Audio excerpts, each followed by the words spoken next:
네, 4월 6일 장윤선의 취재 편의점 시작하겠습니다. 그야말로 완연한 봄입니다. 네, 목소리가 좀 이상하죠. 예, 완연한 봄인데 저는 완전한 그 몸살 감기에 걸려가지고 주말 내내 진짜 많이 아팠습니다. 지금 보면은 그 노미님께서 뉴욕에서 또 연락을 주셨는데요. 취재 편의점 안녕하세요. 주말에 단독 포착하신 윤상현과 박상용이 속닥이는 클립 보고 빵 터졌어요. 주말에도 열일하는 취재 편의점 대단하시다고 느꼈습니다. 오늘도 빠르고 정확한 보도를 좋아요 누르고 기다립니다 하셨습니다.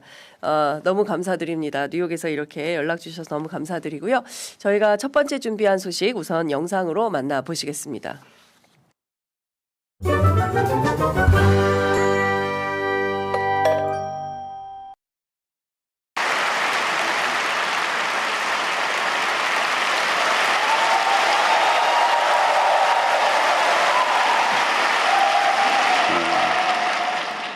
사실은 여러분은 잘 모르시겠지만 소광상 목사님이 제 오랜 친구입니다.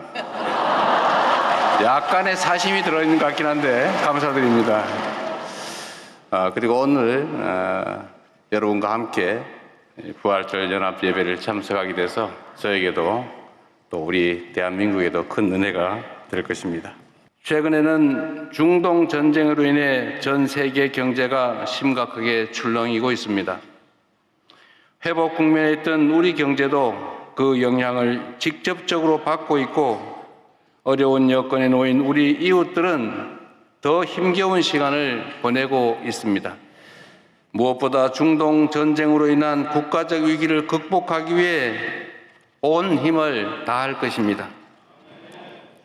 이번 위기가 더 큰 위기로 번지지 않도록 힘든 처지에 계신 분들의 삶이 더 곤궁해지지 않도록 비상한 각오로 가용한 모든 정책 수단을 활용하여 대응하겠습니다.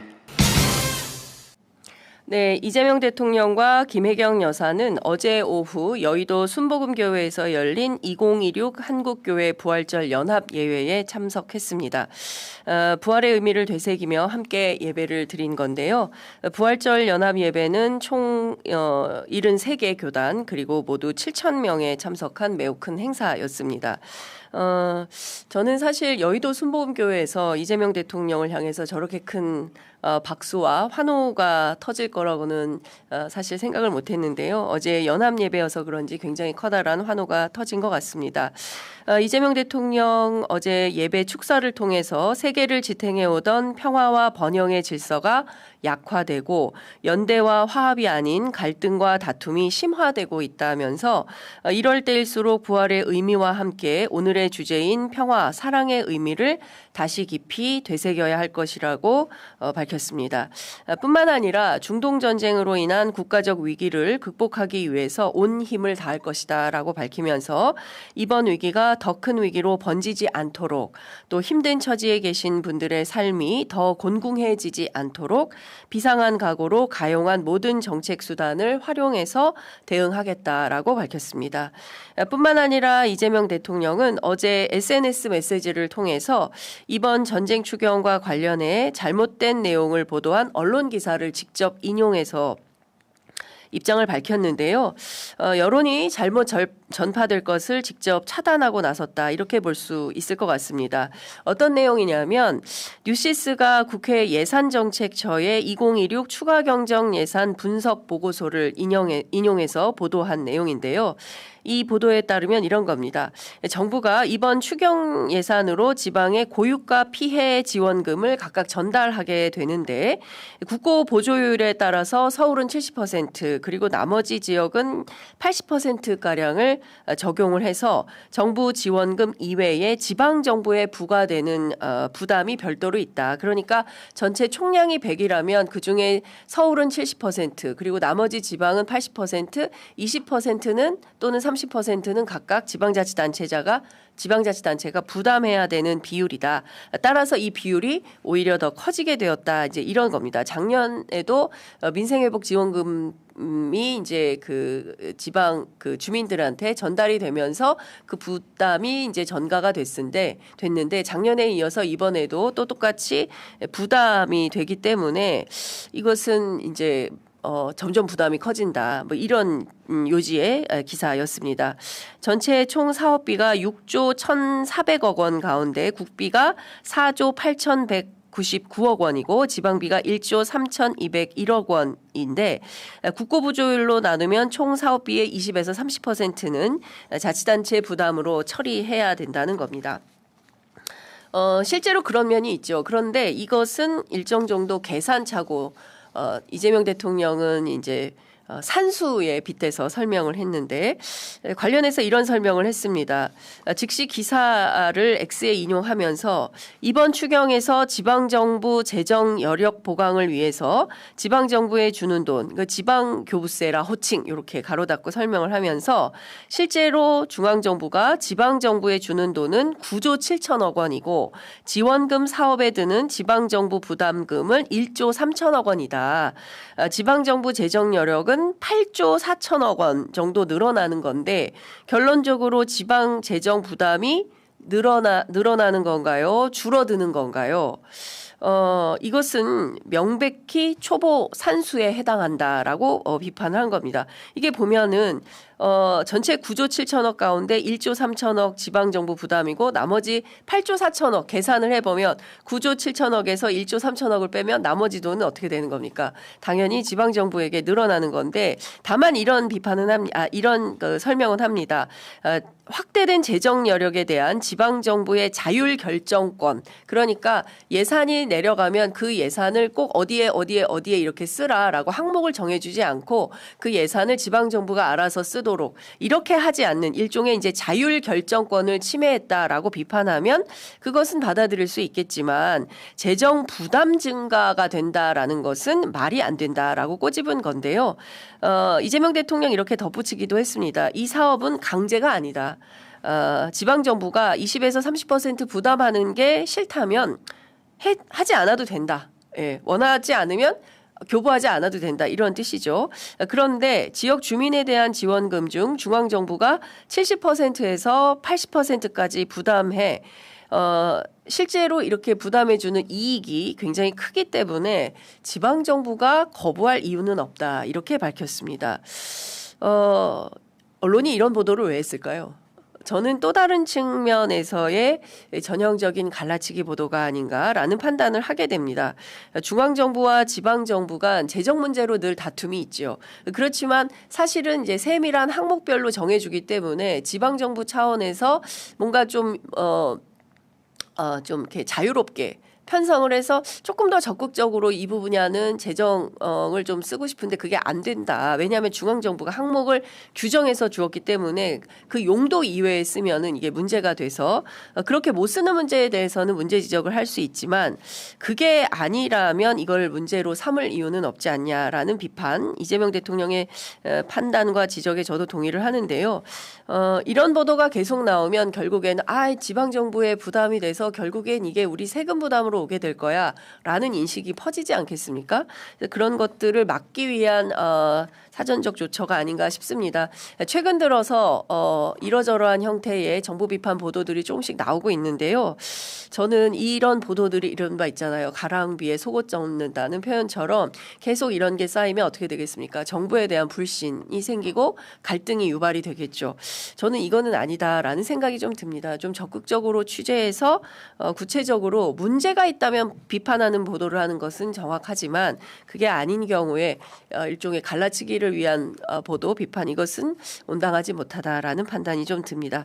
두 번째 준비한 소식 영상으로 만나보시겠습니다.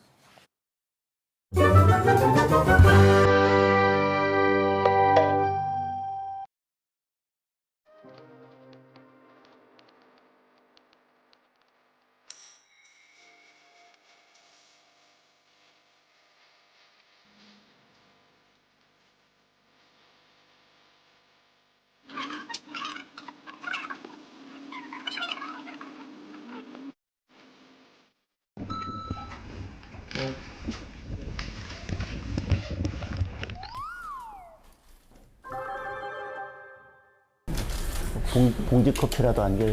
되죠. 아니 멀리서 왔슈. 아 그러니까 봉지 커피라도 주셔야지. 아 너무 오시네. 감사합니다. 고소해요. 예. 물 조금만 줘요.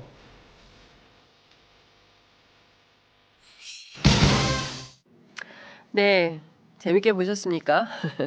장동혁 국민의힘 대표가 지난 3일 유튜브 채널 장 대표 어디가라는 프로그램을 개설했습니다. 본격적인 유튜브 정치에 나섰다. 언론들은 이렇게 평가를 하고 있는데요.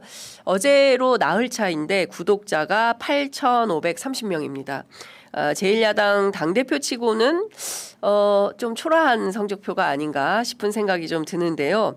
충주맨 김선태 씨 기억하시죠, 여러분? 충주맨 김선태 씨가 채널 개설 소식만으로도 영상 하나 없이도 하루 만에 84,000명의 구독을 돌파한 바 있습니다. 현재는 무려 한 150만 구독이 넘는다고 하는데요. 아유, 어떻게 장 기자님 김선태하고 비교를 합니까? 이렇게 비판하실 수도 있는데, 그래도 제1야당 당대표입니다. 그래서, 그래도 이제 시작과 동시에 당원들만 가입을 해도, 구독자로 가입을 해도 이거보다는 나을 것 같다. 그러니까, 국민의힘 당원들이 80만, 최소 80만 정도 되는 당원으로 알고 있는데, 뭐 다는 아니더라도 최소 한 5, 6만 정도는 가입을 해야 되지 않겠습니까? 라는 생각이 좀 들기도 합니다. 그렇다면 장동혁 대표는 왜 이런 그 유튜브 채널을 새로 개설하고 유튜브 정치에 나섰을까요? 아시는 것처럼 국민의힘 지방선거 2달 앞둔 상황에서 5년여 만에 지지율 최저치를 기록했습니다. 지지난주 갤럽 조사에서 처음으로 20%가 깨진 이후에 19% 그리고 1%포인트 더 하락을 해서 지난주 금요일에는 18%포인트를 찍었습니다. 당대표로서 어떻게든 호감형 정치를 해야겠다라는 판단 속에서 호감 정치를 구애하려고 유튜브 채널을 만들어서 민생 행보에 나선 게 아닌가 싶은데요. 여러분 생각은 어떠십니까? 이렇게 열심히 하면 좀 돌파가 가능할까요? 실제 국민의힘은 갤럽 여론조사에서 지난해 10월 3주차 조사에서부터 최소 22%에서 26%의 지지율을 유지해 왔습니다. 그러나 올 3월 들어서 21 그리고 20, 19 마침내 지난주 4월 첫 주 조사에서는 18%까지 주저앉는 모습을 보인 겁니다. 국민의힘 지지율이 왜 계속 내리막길일까요? 대체로 한국에서 정당 지지도 조사는 이를테면은 너 짜장면 먹을래, 짬뽕 먹을래, 뭐 이런 개념으로 나는 민주당, 나는 국민의힘 이게 이렇게 정해져 있어서 큰 틀에서는 변화가 없다. 그래서 대한민국의 정당 지지도의 지형을 살펴보면 4, 4, 3. 그러니까 뭐 국민의힘 4, 더불어민주당 4, 그리고 무당층 3. 그리고 이 캐스팅 보터에 해당하는 3이 누가 더 잘하나 비교해서 지역별로 그리고 또 세대별로 나누어져서 어떤 때는 국민의힘을 어떤 때는 민주당을 각각 지지하는 양태로 선거의 승패가 갈린다. 이런 게 기본 로직이었습니다. 그런데 말씀드린 대로 지난 3월, 그러니까 지난해 10월, 그러니까 6개월간의 국민의힘 지지율을 쭉 살펴보면 내리 하강곡선을 긋고 있는 것입니다. 이 하강곡선이 어디까지 떨어질까? 그리고 이렇게까지 추락을 하게 되면 대체로 집결하거든요. 예, 지지세가 집결해서 최저선을 뭐라 해야 됩니까? 이렇게 그 받치고 이게 등반하는, 그러니까 올라가는 이런 모습을 보이게 되는데 실제로 지금 국민의힘에서 벌어지는 여론조사의 양태를 보면 전혀 그런 상황이 아니다라는 말씀을 좀 드리겠습니다. 왜 그럴까요? 저는 너무나 분명하다고 생각이 됩니다. 왜냐하면 내란숙의 윤석열과 전혀 근절하지 못한 채 여전히 윤 어게인적 행태를 범하는 게 그 원인이 아니겠을까라는 생각을 하는 겁니다. 그럼에도 불구하고 엉뚱한 데서 원인을 찾고 있기 때문에 사실상 이 늪에서 헤어나지 못하고 있는 것이다 라는 생각이 좀 드는 겁니다. 당대표가 개그로 좀 호감을 얻어서 정당의 지지율을 끌어올리겠다라는 발상으로 보이는데요. 현재와 같은 구구적 시각에서 정치를 하고 있는 국민의힘에서 과연 온당한 해법이 나올 수 있을지 모르겠습니다. 장동혁 대표 저렇게 간 곳은 경희대 근처에 있는 한 식당에서 대학생들을 부르고 그래서 청년의 주거 문제 그리고 복지 문제 그래서 뭐 부동산도 직접 가보고 뭐 핵심은 그 봉지 커피가 저렇게 쇼츠로 나오긴 했습니다만 실제로는 청년들의 주거 복지 문제 그리고 너무나 비싼 그 원룸의 그 임대료 그다음에 뭐 관리비 이런 등등에 대해서 지적을 하는 내용이 나오거든요. 근데 사실 이것도 극우적 시각에서는 해결이 쉽지 않다라는 것입니다. 복지 문제 결국에는 그 뭐 중복지, 대복지 이렇게 가야 해결할 수 있는 문제 아니겠습니까? 관련해서 지금과 같은 방법으로는 아무리 웃기려고 한다 한들 돌파는 안 된다라는 것입니다. 특히나 너무나 연출된 듯한 장면이 보여서요. 쉽지 않아 보인다라는 생각이 좀 듭니다. 연기가 어설프다라는 느낌도 들어서요. 살펴봐야 될 것 같습니다. 특히 앞서 말씀드린 대로 최근 정당 6개월치 조사를 보면 더불어민주당은 최고치인 48%를 찍고 계속 상승 곡선을 긋고 있습니다. 상식에 부합한 합리적인 정치와 정책을 내놓고 정책으로 경쟁하는 정당과 전혀 그렇지 않은 정당에 대해서 우리 국민들이 온당한 평가를 하고 있는 것이다. 전 국민이 다 아는 이슈를 오로지 국민의힘과 장동혁 대표만 잘 모르는 것 같아서 취재 편의점이 친절하게 알려드렸습니다. 자, 다음 준비한 소식 영상으로 만나보시겠습니다.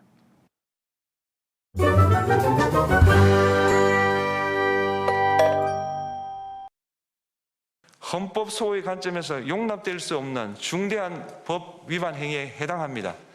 피청구인의 법 위반 행위가 헌법 질서에 미친 부정적 영향과 파급 효과가 중대하므로 피청구인을 파면함으로써 얻는 헌법 소호의 이익이 대통령 파면에 따르는 국가적 손실을 압도할 정도로 크다고 인정됩니다. 이에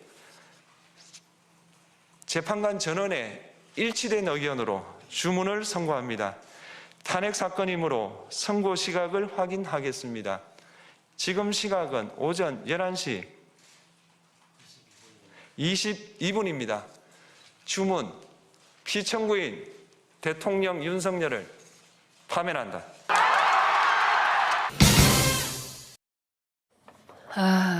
작년 이맘때 생각하면 여러분 어떻습니까? 저는 꿈만 같습니다. 지금 저 거리에서 저렇게 하실 때 저희도 현장에 있었는데요. 정말 하루도 쉽게 지나간 날이 없었던 것 같습니다. 내란 속의 윤석열에 대한 탄핵 선고가 내려진 지 어느덧 1년이 지났습니다. 4월 4일이니까요. 1년하고도 오늘이 이틀째인 것 같습니다. 그 사이에 뭐 대통령 선거로 이재명 대통령을 선출하고 국민주권정부가 출범을 했고요.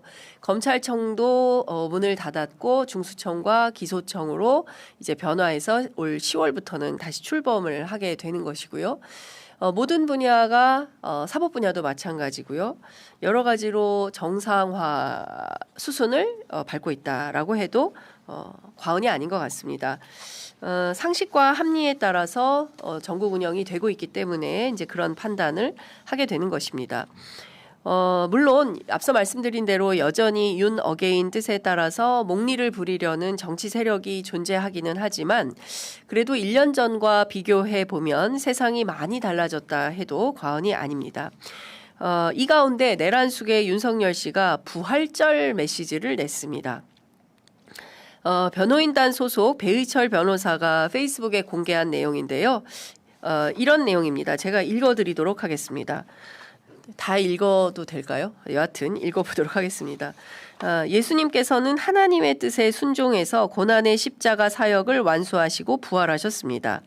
예수님의 부활은 고난의 시간을 이겨내면 자유와 진리로 이 땅이 온전히 회복될 것임을 보여주셨습니다.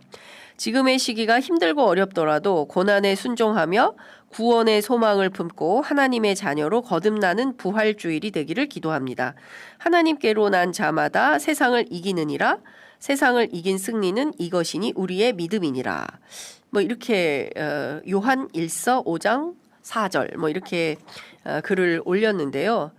일단 애청자 여러분들께서는 이 글을 본인이 직접 썼을 거라고 생각하십니까? 예, 저도 이거를 사실은 좀 여력이 된다면 취재를 해보고 싶은데요. 배의철 변호사님이 대신 써준 것은 아닌가라는 생각이 좀 들기도 합니다. 뭐 물론 본인 메시지라고 해서 반드시 본인이 쓰는 것은 아니죠. 때를 기해서 정치인들이 메시지를 낼 때는 참모들이 대신 써줄 때도 있습니다. 물론 본인이 이제 마지막 컨펌을 하긴 합니다만 그런데 수차례 읽어보아도 내란 속의 윤석열 씨의 부활 메시지 가운데 어느 것이 좀 최소한의 사죄, 자신이 잘못한 점에 대한 성찰, 반성, 나의 과오가 이러했으므로 잘못했다.